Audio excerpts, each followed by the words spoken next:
আসসালামু আলাইকুম সবাইকে। আমি যে বিষয়টা নিয়ে কথা বলতে আসছি সেটা হচ্ছে কালকে যেই ঘটনাটা ঘটছে, যেই আপু সুইসাইড করছে। অনেকে আমাকে হচ্ছে কোশ্চেন করতেছেন যে আপু আপনি জাহরা আলভির সাথে অনেক নাটক করেছেন, আপনার সাথে কি কখনো খারাপ কিছু করেছে কিনা বা খারাপ কিছু ছিল কিনা, ওনার বিষয়ে আমি কিছু জানি কিনা। আসলে আমরা কাজ করেছি প্রায় 9 বছর 7 বছর হয়ে গেছে, 7 8 9 বছর এরকমই হবে। আমি ইগলে থাকা অবস্থায় জাহরা আলভির সাথে কাজ করছি। তখন থেকে আমি টুকটাক ওর বিষয়ে খারাপ কিছু মানে শুনতাম, কিন্তু গুরুত্ব দিতাম না। এই জন্যই, কারণ হচ্ছে ও আমার কো আর্টিস্ট। আর কখনো আমি নিজ চোখে কখনো খারাপ কিছু দেখি নাই, এই জন্য আমি কখনো কোনো কিছু বলি নাই। তো এরপরে যখন ও বের হয়ে গেল, বের হওয়ার পরে নানান দিক থেকে নানান খারাপ কথা, গুঞ্জন সবকিছুই শুনছি। কিন্তু মিডিয়াটা আসলে ধরতে গেলে খারাপ আবার ভালো। আমি মিডিয়ার কোনো দোষ দিব না, মিডিয়ার পার্সনদের দোষ দিব, কারণ যারা জেনে শুনে খারাপ কাজ করে তারাই খারাপ। তো আলবি বিবাহিত, ম্যারিড, ওর একটা বাচ্চা আছে। ওর বোঝা উচিত ছিল লাইফে অনেক কিছুই বাদ দিতে হয় জীবন থেকে। ওর ক্যারিয়ার সাজাইতে পারতো, ক্যারিয়ার না সাজায় ও উল্টাপাল্টা কাজ করছে, যার কারণে আজকে এত বড় একটা দুর্ঘটনা ঘটছে, একটা জীবন চলে গেছে।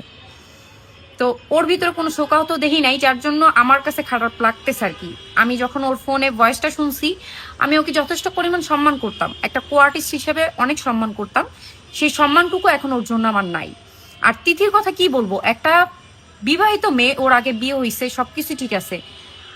দেশে কি ছেলের আকাল পড়ছিল বা ভালো ছেলে পায় নাই না কি? তো একটা মেয়েই একটা মেয়ের সংসার নষ্ট করতে পারে, আবার একটা ছেলে একটা মেয়ের জীবন, সুন্দর জীবন নষ্ট করে দিতে পারে। এক হাতে কখনো তালি বাজে না। দুইজনের মধ্যেই সমস্যা হয়েছে, দুইজনের ধারা এই প্রবলেমটা হয়েছে, যার কারণে এত বড় মানে আজকে পদক্ষেপটা নিচ্ছে এই ক্রাপও। সো যারা আমাকে কোশ্চেন করতেছেন, আমার যতটুকু জানানোর ছিল বা আমি যতটুকু জানি ততটুকুই বললাম। আমার সাথে আলবি কখনো খারাপ কোনো কিছু করে নাই, আর করার চেষ্টাও করে নাই, কারণ আমি ওই টাইপের মেয়ে না যে আমি এত সহজে সুযোগ দিব যে আসেন ভাই কথা বলি, এই সেই বক্কর চক্কর। আমি কাজ করতাম, কাজের বাইরে আমার কখনোই কোনো কিছু ছিল না।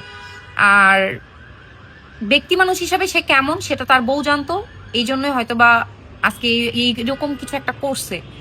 যাই হোক, আমি চাই তারা যদি দোষী হয়ে থাকে অবশ্যই তাদের সুষ্ঠু বিচার হোক,